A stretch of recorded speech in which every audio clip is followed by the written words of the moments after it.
ज्याप line आउँछ जान्छ भन्ने कुरा पनि छ। जुन तपाईँहरूले उपभोक्ता समिति गठन गर्ने अधिकार छ नि, त्यो उपभोक्ता समिति गठन 2-4 मात्रै भन्नुभयो त त्यो 27 वटामा 4 वर्षमा कतिवटा उपभोक्ता समिति गठन गर्नुभयो? उपभोक्ता समितिमा हामीले प्रायः उपभोक्ता समिति गठन काम भएको छ। जस्तै दाजुभाइ होटलमा योभन्दा अगाडि पनि उपभोक्ता समिति भएको थियो र यसमा पनि प्रायः भयो त्यो उपभोक्ता समिति गठन भएको छ। अब 1 नम्बर अर्को नूतन पेट्रोल पम्प अगाडि जुन एउटा जसको यो हाम्रो पत्रकार छ नि के नहो यसको अखबारजीको बाटो त्यो पनि उपभोक्ता समितिबाट नै भएको हो। त्यस उकालो बगैँचादेखि जुन आउने बाटो छ त्यो पनि उपभोक्ता समितिबाट नै भएको हो। प्रायः गएर तपाईँको 5 लाखभन्दा बढीको उपभोक्ता समितिले गरेको छ। वडाले चाहिँ 1 लाख रुपियाँसम्मको आफै अमर्थ काम गरेको हो। त्योभन्दा बढी अधिकार पनि छैन वडाले र जति पनि तपाईँ 1 लाखभन्दा माथि भएको छ त्यो उपभोक्ता समितिबाट नै भएको काम। अनि तपाईँहरूले जुन 4 वर्षमा नि जुन सञ्चालन खर्च मात्रै अरू विकास काम के गर्नुभयो त्यो त उपभोक्ताहरूले गुनासो गरेर आरोप गर्दै भयो। सञ्चालन खर्च जुन तपाईँहरूले 10 देखि 12 लाख रुपियाँ लिनुभयो नि त्यसमा घर भाडा चाहिँ नगरपालिकाले दिन्छ कि त्यही 10 लाख भित्रै तपाईँले दिनु भएको छ? यो अलिकति नगरपालिका हामी त्यसो भन्छ। हेलो नमस्कार दर्शकबिन, अहिले तपाईँहरूले हेर्दै हुनुहुन्छ प्रत्यक्ष प्रसारण इनरवा नगरपालिका वडा नम्बर 1 को प्रत्यक्ष प्रसारण तपाईँहरूको माझमा राख्न गइरहेको छु। जस्ताको त्यस्तै तपाईँहरूले हेर्दै हुनुहुन्छ।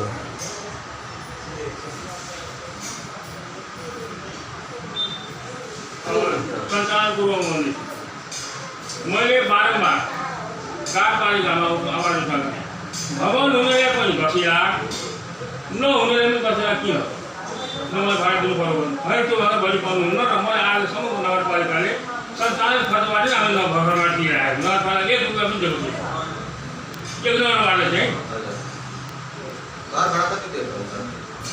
घर भाडाको 17,000 समथिङ पर्छ महिना। अनि हामीले सलेक काटेर पनि देखाएको छौँ। अर्को बराबर उति 1720 पैसा घर भाडा चाहिँ नगरपालिकाले गरेको छ। त्यहाँबाट चाहिँ सञ्चालनबाट सिलाइ काटेको थियो। सिलाइ काटेको बाटोको फोन गराउँछ र जुन वार्ड सञ्चालन हुन्छ त्यो हाम्रो वार्ड सञ्चालन यो हाम्रो जुन वार्ड सञ्चालन हुन्छ त्यो घर भाडा त्यसैबाट हामी दिइरहेको नगरपालिका हामीले भाडा दिएको छैन। त्यो वडाले सम्झौता गरेको छ? सम्झौता नगरेर गरेको तर हाम्रो पैसाको त पनि हुन्छ त्यो सञ्चालन मध्येबाट। वडा कार्यालयको भाडा सम्झौता नगरपालिकाले गर्छ, भुक्तानी तपाईँहरूले गर्छ? भुक्तानी हाम्रो सञ्चालनबाट हुन्छ। अब यतिको भुक्तानी गर्दाखेरि तपाईँहरूसँग बाँकी चाहिँ कति पैसा रहन्छ सञ्चालन खर्चमा? जुन चाहिँ तपाईँहरूले यो फर्निचरको कुरा होला, कम्प्युटरको कुरा होला, कागजको कुरा होला, होइन, नियमित डट पेनको कुरा होला, इन्धनको कुरा होला। हामीले 1 नम्बरबाट पुग्यो अन्त्य भर्खरै एउटा काण्ड पुऱ्याउनु पर्दैन। पुग्दैन हामीले 1 नम्बरबाटलाई सञ्चालन खर्चले पुग्दैन। अनि तपाईँलाई जुन यहाँको प्रतिपक्षीहरूले गुनासो आरोप लागेको छ भने रामचन्द्र पोद्दारले वडाको बजेटलाई दुरुपयोग गरेर आफ्नो घर बनायो। यहाँ चाहिँ भाडामै घर पनि वडा कार्यालय बनाउनको लागि पहल पनि गरेन। 2 नम्बर वडा कार्यालय आफ्नो नहुँदाखेरि सरकारी भवनमा छ र वडा कार्यालय बनाउनको लागि स्वास्थ्य संस्था बनाउनको लागि पनि पहल गरे। 8 नम्बरमा बनाइ नै सकेको अवस्था छ। 1 नम्बरले चाहिँ चुक्नु भनेको यहाँबाट आएको आम्दानी आफ्नो घर बनाएको आएको छ। के भन्नुहुन्छ? यो घर भाडा जो वडा कार्यालयको लागि बजार एरिया हो। यहाँ 5 लाख 7 लाख ठुलो जग्गा दिन्छ। जग्गा जता हामीले खोज्नु जग्गा जता हामीले भेट्यौँ कसै दिएन। कमसे कम वडा कार्यालयको लागि कम्ती 1-1.5 कट्ठा जग्गा त चाहिन्छ हामीमा। त्यो जग्गा उपलब्ध नभएर हामीले वडा कार्यालय बनाउन सकेनौँ। पहल त गरेको शिक्षामा पनि हामीले पहल गरेका थियौँ। शिक्षाले भनौँ हाम्रो एउटा राजधानी भइसकेको त्यहाँ विकासमा हामी विकास गरिदिनु शिक्षाको हामीले दिन सक्यौँ। त्यो हामीले सुनसरी सिएमा। अब यसको कुरा यो वडा कार्यालय यहाँ जुन भनेको छ यहाँ चाहिँ मेयर साहबले चाहिँ यसको उम्मेदवारलाई दियो र यसपालि यो पनि कुरो गरेँ मैले यति नै दिनु सबैबाट जब 10 लाख रुपियाँ दिनुहुन्छ भने मेरो त भाडा लगाइरहेको छ हामीमा। या त भाडा मलाई छुट्टै गरिदिनु तर हुँदैन। उहाँले के भन्नु भनेर ठिकै छ त्यो म घर चाहिँ दिनु भन्नु त्यो उम्मेदवार त्यो फिर्नु भयो र त्यहाँ चाहिँ फेरि किन पार्किङको व्यवस्था छैन हामीसँग। यहाँ चाहिँ पार्किङको व्यवस्था रोडवे छ र अब यो बाटो चाहिँ अब यो बाटो जुन यहाँ जुन भन्नुहुन्छ पानीको लागि यहाँ हामीले बारम्बार कल गरेँ घरपट्टिबाट। यो हाम्रो 36-35 लाइन आउँदै थियो। यो गाडी चाहिँ योभन्दा भाउकै थियो। यहाँ त खाएर होला जो पालिकाको हिसाबले भाउकै थियो। 12 लगाएकै थिएँ र जनताले गर्न दिएन र मैले कतिवटा सपोर्ट पनि पाइनँ प्लास्टिक जुन भएको त म त अब गाडीमा हुन्छु तर कार्यालयमा आउँदैन। जस्तै हिजै तपाईँको त्यहाँ नगरपालिका मैले साइडहरू जानुभएको थिइनँ। मैले के भने सामाजिक सञ्जालमा दुनियाँ बजारभरिको मान्छे आइदिरहेको छ नि त्यो पेटी चाहिँ खाली गरिदिनु पऱ्यो रुपियाँ मैले को पनि उठाएर त्यो उठाइदिनु भन्दाखेरि रिक्वेस्ट गरेर भन्छ उहाँले त्यही पनि मैले सूचना बारम्बार निकालेँ तर उहाँले त्यो दिनु भएन मैले कहाँ मैले नगरपालिकाले कल गरेँ अब नगरपालिका भइसक्यो पुरानो बजार बनाएको छ बर्बादी मैले त कुरो काम गरेँ तर उहाँले चाहिँ कहाँ कुरो उठाएर चलिदियो मैले दुईवटा कुरो गरेको छु मैले गरेको थिएँ राखेको म 1 करोड खास गरी 1 करोड बाहिर चाहिँ पेटी चाहिँ खाली गरिदिनु। अनि तपाईँलाई नै 2 वर्ष अगाडि यहाँ केही महिलाहरूले अधिकार कर्मीहरूले कुनै जनप्रतिनिधि पराजित जनप्रतिनिधि तपाईँसँगै प्रतिस्पर्धा भएकाहरूले ज्ञापन पत्र बुझाएको थियो सार्वजनिक सुनवाई गर्नुपर्ने हरिसा सार्वजनिक गर्नुपर्ने लगायतका मागहरू राखेका थिए त्यो माग तपाईँले सुनवाई गरिदिनु भएन पटक उनीहरूले वास्तै गरेन भन्ने आरोप लगाएको छ तपाईँलाई केले रोक्यो जस्तो वडा कार्यालयमा यो बजेट यहाँ आयो यहाँ यसरी खर्च भयो यो खर्चको शीर्षक यो यसको उपभोक्ता समिति यो यसको ठेकेदार यो यहाँले अघि पत्र पत्रिकालाई पनि यहाँ पत्रकार पालन यसरी भएको छ पत्रिका पालन यसरी भएको छ यो पत्रिकाले यति भएको छ भने तपाईँलाई देखाउनको लागि किन डर भयो कि लाज भयो कि के भएर तपाईँलाई के भयो यो करोनाले गर्दा आजका भोलिका त्यतिकै रह्यो क्या अब उहाँले पनि चासो पनि दिएन जस्तो उनीहरूले यहाँ आयो होइन नआउँदाखेरि पनि जस्तो बोर्डमा टाँसेर जस्तो तपाईँको सूचना पार्टी छ नि त्यही सूचना पार्टीको यो विषय यस्तो यस्तो छ भनेर टाँस दिँदा पनि तपाईँहरू हुँदैन थियो जब तपाईँहरूले त्यो खर्च विवरणमा कागज खर्च प्रिन्टर खर्च कर्मचारी एउटा वडामा 3 जनाले पहिला चाहिँ एउटा सचिव हुँदाखेरि एउटा कार्यालय सहयोगी एउटा सचिवले चलाएको त्यो गाविस हुँदाखेरि अहिले 7-7 जना कर्मचारी 5-5 जना जनप्रतिनिधि सबैले पोसाक भत्ता लिनुहुन्छ अब मासिक भत्ता पनि अलिअलि चाहिँ वडाध्यक्षले पाइराखेको अवस्था छ त्यत्रो पैसा लिँदा पनि जनताप्रति उत्तरदायी नहुने तपाईँहरू अनि जनताले भोटमा फेरि जाने प्रयास गर्दै हुनुहुन्छ जनताले भत्ता भएन तपाईँको कुरा अरूले अब के गर्नु गर्दा आफ्नो ठाउँमा छ तर मैले कुनै किसिमको घटना पनि गरेका थियौँ यदि कसैले भन्छ भने देखाउनु पऱ्यो फलानु फाल्टो अझै भ्रष्टाचार गरेको छ भने त्यो देखाउनु पऱ्यो त्यतिकै हावा घोडा अब कति मिडियमको वडाको पैसा सबै वडाले घर बनायो बारम्बार यो पनि आयो मेरो विषयमा तर मैले वास्तविक मैले भ्रष्टाचार गरेको छु भनेदेखि नगरपालिकाको बजेट नगरपालिकामा गएर हेर्नुपर्छ वास्तवमा एक नगरले कहाँको भ्रष्टाचार गराउँछ त्यो छानबिन गर्नुपर्छ नभए मेरो ब्याङ्कको लोन छ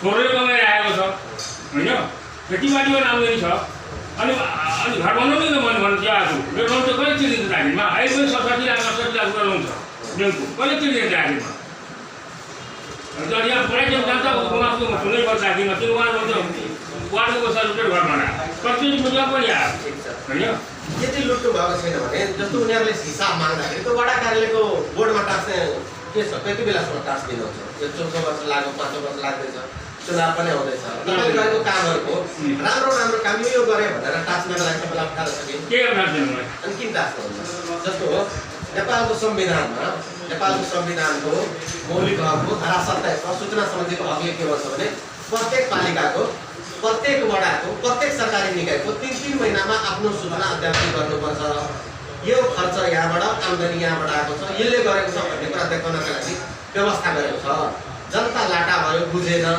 माग्न आएन तपाईँहरूको त पदीय दायित्व त हो नि त्यहाँ गएर हिसाब गरिदिने त्यहाँ राखिदिने टाँसिदिने अनि जनतालाई अभ्यास हुन्छ तपाईँहरूले त्यो सिकाउने पनि हो नि त सिक्ने मात्र होइन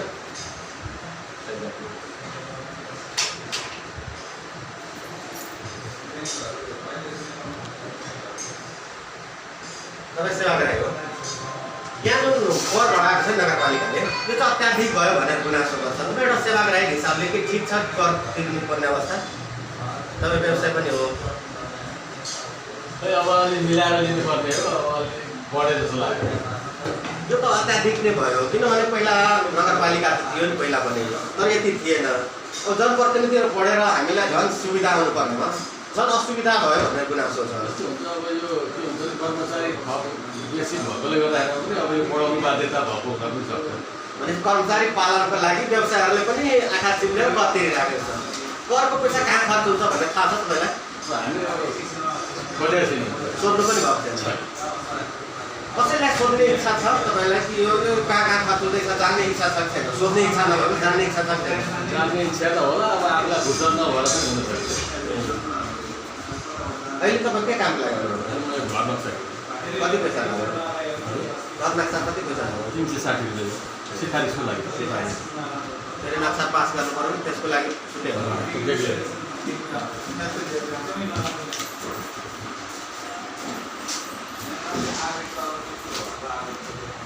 अस्ति हामीले यो अब अघि एउटा कुरो पनि छुट्याएँ जब हामीले 77-77 13 लाख रुपियाँ चाहिँ हामीले हस्पिटल गेटमा शान्ति चौकमा सानो गाडी ठुलो गाडीलाई कुद्ने नगरी 10 लाख रुपियाँ लागत थियो। 3 लाख रुपियाँ तपाईँको यो सिलगढी यो पनि वडाकै पैसा हो। यसको भोक्ता समितिमै बनेको त्यो भोक्ता समितिले बारम्बार यसपालि मैले तपाईँलाई त्यति त गर्थेँ भन्दाखेरि अहिलेसम्म गर्न सकेको छैन। भोक्ता समिति यहाँ ज्ञानेन्द्रजी हुनुहुन्छ एकचोटि गर्थ्यो हो त्यो भोक्ता समिति त्यसमा हामीले 13 लाख रुपियाँ छुटाएको थियौँ र उहाँले काम गर्न सक्नु भएन। नगरपालिका त्यतिको पैसा दिइराखेको काम गर्छ मूल्याङ्कन गर्छौँ त्यो पनि वडाकै बोलेको हो। जुन गेट हेर्दै होटल जाने गेट रेलिङ रेलिङ त्यो बाटकै बोलेको यो यहाँ पनि मैले आफ्नो लागेँ कि तपाईँहरू तयारी त म दिइराखेको तपाईँले आउनुभयो। वडा अध्यक्ष अनि वडा सचिव सही गरेर 8 जना नियमित काम गरिराखेको अवस्था देखिन्छ। चाप कति छ? वर्षमा कतिजनालाई सेवा दिनुहुन्छ? तपाईँहरू 8 जनाले दिनमा मोटामोटी कतिजनालाई सेवा दिनुहुन्छ? यहाँ हाम्रोमा 1 नम्बर वार्डको चाहिँ प्रशासन मैले ट्याग गरेको छु। कुनैजना फर्केर जाने आउनेको सबै सेवा पाउनुहुन्छ। दैनिक कतिजनालाई सेवा दिनुहुन्छ? 25 जना 30 जना 40 जना 50 जना हुन सक्छ। 1 नम्बर वार्ड यो बजार एरिया हो। बजार व्यापारीहरू छ यहाँ सेवा गरे चाहिँ कुनै कसो राखेर हाम्रो यहाँ के छ कर्मचारीले पनि ट्याग गरेर छु मैले। किन कसैसँग 1 रुपियाँ तिरेर मागेको हो भने म तिरेर निकाल्छु भनेर आज त्यो मैले मुनाफा पनि आएको मेरो पञ्चायतको सेवा भनेको नियमपूर्वक काम गर। यो बजार एरिया हो। अब सबै व्यापारी हाम्रै पनि राखेको त्यस कारण कसैले पैसाहरू तिम्रो तलबाट छँदैछ र आजसम्म पनि कसैले कुनै कर्मचारीले जस्तै एकचोटि आउनेदेखि 1 जना बिहा दर्ता गर्न आयो रसोई खायो त्यो रसोई कहाँ आएर मैले सोधेर राखेको किन आएर अनि किन आएर अनि त्यो बिहा गर्दा मान्छेले के भन्नु मैले साह्रै खुसी पाएँ बिहा गर्दा जो आएँ त्यसले हाम्रो 1 नम्बर वार्डमा यहाँ चाहिँ प्रशासन मैले गरिरहेको छौँ र यहाँ कुनै किसिमको पैसाको लेनदेन पनि हुँदैन र म घरमा पनि दिन्न र सेवा गायकलाई मैले 24 घण्टा म सेवा गायकलाई सेवा दिइराखेको छु। घरमा पनि गएर म सेवा गर्न सक्छु र अब जस्तै कुनै पैसा छ म अब अरूले छैन खाना जस्तै अस्ति अनुभव नगरेँ कति सेवा गायकमा पनि छु। हाम्रो यो कुराको बात किन 18 चाहिँ यहाँ कति के हुन्छ भने जहाँ हुन्छु म त्यही गएर सकेसम्म के भन्छु टाइमसम्म बस्नु यदि टाइम हुन्छ म फाल्ट ठाउँको हो मैले सेवा गरी पठाएको 27 वटा बाटोमा चाहिँ नि तपाईँको होर्डिङ बोर्ड चाहिँ देखिएन भन्छ। अहिले चाहिँ कतै होर्डिङ बोर्ड देख्न सकिन्छ? देखेको छैन त्यो हामी त्यति त भर्खर आएको छौँ अब सिक्दै छैन लागेको। अनि सामाजिक परीक्षण सार्वजनिक परीक्षण हुन्छ नि त्यो नीति चाहिँ छ त्यो चाहिँ व्यवस्था गरेको तपाईँले गरेको कागज मात्रै हेर्नुहुन्छ कि भिडियो पनि हेर्नुहुन्छ? त्यसमा हामीले हेर्न सक्छौँ अहिले तपाईँको काम जस्तो 2 लाख 50,000 लाख 3 लाख 5 लाखको कहाँ काम गर्थ्यो एकदम आराम राम्रो काम गर्छ। प्रायः बाटो बोल्नु नै राम्रो सुन्छु म कहाँ कहाँ बोल्नु तपाईँले गर्नु देख्नु त्यो मोबाइल गाडीको बराबर एउटा सविताले बालु भन्छ जाने बाटो त अर्को भनिमा चाहिँ आयो तेस्रोमा छेटिया चौरी केही चौरी छ नि तपाईँ चौथोमा दाजुभाइ होटलदेखि जाने बाटो पाँचौँमा आयो तपाईँको यो सुन्नु 5 बार दरबहादुर भेट्दैछु कहीँबाट बाटो चुनाउनु पर्ने भनिसकेको छ। 6औँमा आयो कहाँतिर होइन एकछिन कोही भन्नु 6औँमा आयो यहाँ कहाँ भनेदेखि त्यो रामाचार्य गर्थ्यो जाने बाटो। 7औँमा आयो तपाईँको नूतन पेट्रोलको अगाडि।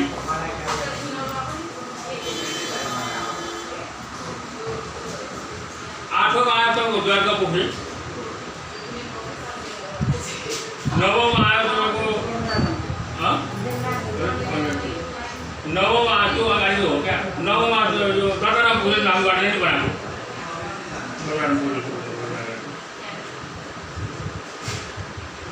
10औं आयो तपाईँको रोहित कुवरको घर,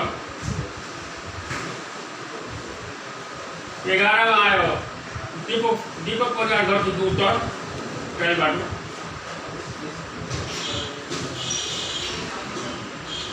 12मा आयो तपाईँको टेम्पो रोडमा छ दीपक परियारको घरदेखि दक्षिण जाने घर ट्रेनबाट बाटो अवश्य हेर्नुहुन्छ, त्यहाँ केही थियो त्यो गाउँमा सुन्नु चाहन्छु। त्यसपछि आयो शङ्करपुर शाखा थियो, त्यहाँ पनि त्यो वीरबहादुर परियारको घर त्यहाँ ट्रेनबाट हाल्ने गरेको छौँ। अनि अर्को फेरि त्यो तपाईँको त्यहाँदेखि यो हाम्रो सविता परियार छ नि, सविता जैन परियार, उसको घरदेखि पूर्व घर त्यहाँ ट्रेनबाट हाल्नु पऱ्यो। यसपालि यो ट्रेनको सबै यसैबाट यो बुझेन अहिले। र यो हामीले सक्यो उपभोक्ता समितिबाट बिचमा पनि गरेँ, त्यो 5 लाखसम्मको हामीले पोर्टल मार्फत गरेको थियो। उपभोक्ता समिति मार्फत त्यो हुने थिएन, जस्तै यसैले हामीले प्रिन्टर घरहरू बन्ने थियो बाटो यो 21 लाख योजना हाम्रो वडा कार्यालयको उपभोक्ता समिति गराउनु भएको छ। सम्झौता हामीले गरेका थियौँ। हामी गएर टोटल 20 फिटको नेपाल सरकारको मापदण्ड के छ भने पक्की नालालाई 20 फिट चाहिन्छ। उहाँले सम्झौता गर्नु, बजेट हाल्यो, उपभोक्ता समिति बनाइयो, तर त्यो सक्सेस भएन। अहिले पनि उहाँहरूले त्यस्तै लिइराख्नु भयो, त्यसलाई बनाउनु पऱ्यो। अन्त्यमा तपाईँको भन्नुपर्ने कुरा के छ त्यस्तो वडावासीहरूलाई? जस्तो 4 वर्षमा तपाईँले अगाडि जुन बाचा गर्नुभएको थियो नि, चुनावमा भोट दियो, अब फेरि चुनाव आउँदैछ, चुनाव लड्ने कि नलड्ने, अब जनताले तपाईँले भोट दिँदाखेरि छ के तपाईँ कुरा सोध्नु? अब सिसी क्यामेरा चाहिँ जुन बजार हाम्रो सिसी क्यामेरा जो 1 नम्बर वार्डमा 1 नम्बरकै बजेट हो सिसी क्यामेरा, त्यो पनि जुन विषयमा सिसी क्यामेरा र सिसी क्यामेराको हामीले कहाँ यसको कोर्डिनेटर के भन्छ जिल्ला प्रहरी कार्यालयमा राखेका थियौँ, त्यहाँबाट राखेको टिमबाट कता के भयो हामी चाहिँ कुन समय कता हराएर बारम्बार चलेर जाँदा भेटिने थियो। सिसी क्यामेरा 1 नम्बरबाट के हो र अब आउने दिनमा मैले यदि मेरो उम्मेदवारी छ वडाध्यक्षमा रहन्छ, अब त्यो जनताले मूल्याङ्कन गर्ने हो र पार्टीले मूल्याङ्कन गर्ने हो। मैले टिकट दिएँ, म त बाइक पनि हुँदिनँ, पार्टीको मान्छे हुँ। पार्टीले पत्याएछ र जनताले पत्याएछ भने वडाध्यक्षमा लड्छु, जवाबदारी रहन्छ। दिएन नि अब जो जनता खाएको छ, मैले काम गरेँ, जनताले मूल्याङ्कन गर्ने हो। मैले काम गरेको तिमीलाई गरेको छु वा छैन भने त जनता खाटमा छ। मैले आफ्नो कर्म मैले गर्न मिल्दैन क्या त्यो भन्न खोजेको मैले। र मेरो यसमा टोका च्यालेन्ज छ कि कुनै जनताले कुनै सेवा गराएर रामचन्द्र प्रधान 1 कप चिया पञ्चायतसँग खास म एकदम बेलुकी मान्छे त्यसमा प्रतिबद्ध छ। त्यसै गरी हामीसँग वडा सचिव हुनुहुन्छ।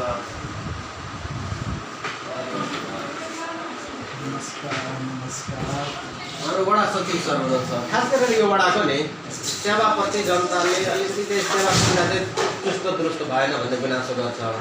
वडा अध्यक्ष र वडा सचिव बिचमा पनि त्यति तालमेल भएन कि भन्ने गुनासो छ। तपाईँको प्रतिक्रिया के छ?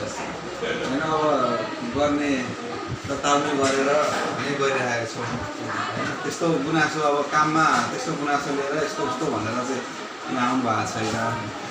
यो अब आफ्नै तरिकाले के भन्नुभयो भने मात्रै नत्र यहाँ यसरी काम यस्तो भएन उस्तो भएन भनेर वडाध्यक्षले पनि अथवा यही हामीले गर्ने सचिवको रूपमा गर्ने काममा पनि त्यस्तो गुनासो लिएर सेवाग्राहीहरू आउनुभएको चाहिँ म लगभग 6-7 महिना भयो। मैले त्यति थाहा पाएको छैन। कार्यालय सबैसँग बस्नुहुन्छ तपाईँ? कार्यसँग बसिन्छ, नबसेर त के हुनु। अनि यहाँ चाहिँ गुनासो के आयो भने यो कार्यालय चलेको दिन हिसाब गर्दाखेरि 10 लाख 12 लाख रुपियाँ तपाईँको सञ्चालन खर्च मात्रै आउँछ। त्यो भनेको हिसाब गर्दाखेरि कार्यालय चलेको दिन शुक्रबारको हाफ टाइम सही गरेर प्रति घन्टा 800 रुपियाँ खर्च गर्छ। प्रति घन्टा 800 रुपियाँ केमा खर्च हुन्छ? होइन, हाम्रो सञ्चालन भनेर 8-9-10 लाख रुपियाँ आउने हो होइन। त्यसमा तपाईँको अब घरबाट हाम्रो त्यसैलाई मेन्टेन गर्ने हो। अनि अब यो हाम्रो समितिको बैठकको लागि भनेर त्यो हाम्रो पेट्रोलको खर्च अथवा खाजा खर्च भनेर त्यही त्यसरी हो। कार्यालय सञ्चालनको लागि भनेर अब यो प्रिन्टर कम्प्युटर होइन, अब जति मर्मतहरू गर्ने त्यो सबै त्यसै अन्तर्गत पर्छ। यो पेपरहरू जति पनि कार्यालयको सामग्रीहरू छ त्यस्तो पनि त्यसैमा पर्छ। वर्षमा चाहिँ दर्ता कति हुन्छ? दर्ता मात्रै 1 वर्षको रेकर्डमै हेर्नुपर्छ। जस्तो के छ भने प्रदेश नम्बर 2 को एउटा पालिकामा 2200 दर्ता हुन्छ, 2600 चलानी हुन्छ। त्यो कार्यालयमा 2 लाख रुपियाँ सञ्चालन खर्च दिँदाखेरि 60,000 रुपियाँ वडा सचिव वडा अध्यक्ष उम्रिन्छ। यहाँ 10 लाख रुपियाँ दिँदा पनि उम्रिँदैन। सबै खर्च हुन्छ जहिले पनि होइन त्यो त अब होइन त्यो त अब भइ नै हाल्छ सर तर किन अब यही हेर्नु हो भने तपाईँ 35,000 रुपियाँ जति 35,000 रुपियाँ हाम्रो घर भाडामा यस्तो भनेको नि तपाईँको 12 त्यहाँ 36 झन्डै 3.5 लाख 4 लाख रुपियाँ पैसा चाहिँ हाम्रो घर भाडामै पनि गएको छैन ठुलो रकमको हिस्सा चाहिँ अब त्यसमा अब वडा भवन व्यवस्थापन गर्न सकेको पनि छैन होइन यहाँ भएको छैन त्यसमा पनि जाने हो अरू अब त्यो कार्यालयकै सामग्रीहरूको अब सञ्चालनमै खर्च भएको त्यस्तो अनियमित तरिकाले त्यो केही पनि भएको छैन सर त्यसमा यहाँको राम्रो विशेषता के छ राम्रो के छ राम्रो त अब आफ्नो सबै जिम्मेवारीपूर्वक गर्ने कर्तव्य हाम्रो वडा अध्यक्षज्यूले अब केही होइन जुनसुकै बेलामा पनि केही परिहाल्यो भनेदेखि केही गर्यो भने सेवाग्राहीको काम छ भनेदेखि जुनसुकै बेलामा जसरी पनि आइपुग्नुहुन्छ होइन काम गरिदिनुहुन्छ त्यस्तो कुनै लिएर साह्रै कोही पनि आउनु भएको छैन सर यस्तो भयो उस्तो हो भनेर तपाईँको नाम भन्नु मेरो नाम नमस्कार मेरो नाम केशव नेपाल म नरवा नगरपालिका 1 नम्बर वडाको वडा सचिव तपाईँ सेवाग्राही हो के छ यो वडाको सेवाप्रति तपाईँको सन्तुष्टि असन्तुष्टि राम्रो नराम्रो के छ धेरै लाग्छ किनभने मैले अहिलेसम्म जहिले पनि आएको छु यहाँ जे होस् धेरै चासो राखिदिनु भएको छ कुनै पनि कामहरूमा अनि हाम्रो अब वडा अध्यक्षको त वर्णन के गरौँ उहाँले त जतिखेर पनि हामीलाई सेवा दिइरहनु भएको छ जहाँ हुँदाखेरि पनि दाइ यस्तो म त काम लिएर आएको छु कहाँ हुनुहुन्छ भन्दाखेरि म फल्ना ठाउँमा छु म आइपुगिहाल्छु है भनेर यस्तो किसिमको चाहिँ जे होस् हामीलाई चाहिँ आश्वासन दिइरहेको र अहिलेसम्म हामीहरूलाई कुनै पनि ढिलासुस्ती काममा भएको छैन हामी एकदम प्रफुल्लित छौँ उहाँको जे होस् सेवाबाट किनभने विकासको काममा पनि अब बाटोघाटोमा पनि उहाँलाई हामीले कतिचोटि यसपालि आमन्त्रित गऱ्यौँ उहाँ त्यसमा पनि उहाँले धेरै चासो दिनुभयो निकै गड्डामुक्त बाटो बनाइदिनु भयो जे होस् हरेक कुराहरूमा हामीलाई सहयोग पुर्याउनु भएको छ उहाँले हामी एकदम सन्तुष्ट छौँ विकास प्रेमी वडा अध्यक्ष पाउनुभयो एकदम खुसी लागेको छ एकदम धन्यवाद